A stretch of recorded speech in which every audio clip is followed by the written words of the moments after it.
Yabu has been awesome for the Sixers, a Sixers team that has desperately needed him because Joel Embiid has only played 13 of the Sixers' first 39 games.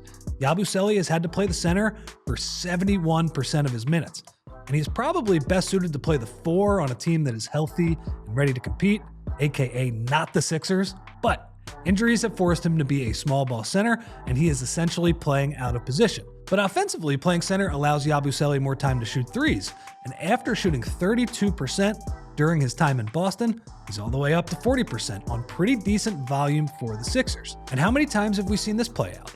Yabu runs a pick and pop with Tyrese Maxey, and his defender, a traditional center, that guy doesn't want to guard him at the three-point line. They want to protect the rim at all costs, and that gives Yabu all day to fire away. And sometimes the threat of his jumper allows for a driving lane.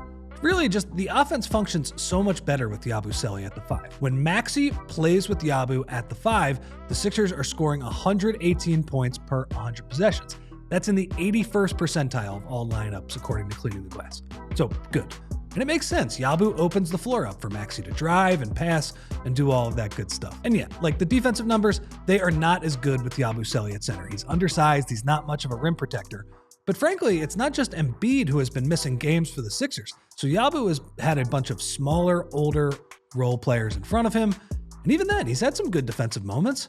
How about the time when he completely swung the game with his defense on Wemby? He clearly knew how to play his countrymen.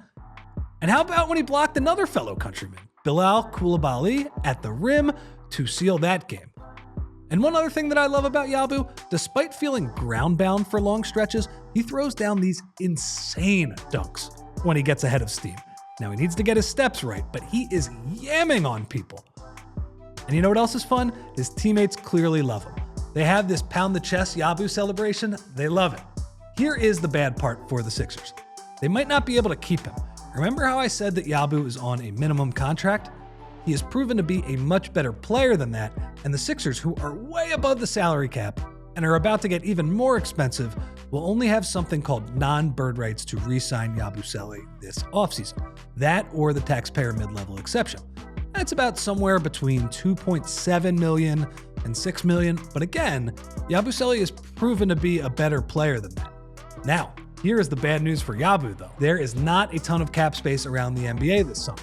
And these new financial realities and aprons and all of these crazy things, they are going to hurt the NBA's middle class. There might not be a massive contract out there for Yabu in the same way there might have been in other seasons. Like, here is one way the Sixers could keep him.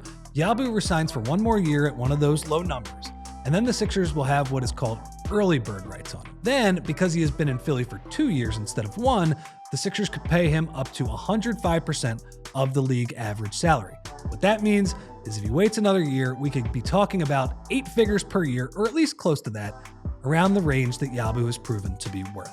Regardless if we get Yabu for only 1 more year, let's hope not, but it is a possibility. Let's enjoy him. He has been one of the only enjoyable subplots of this Sixers season. We all silly like the mayor.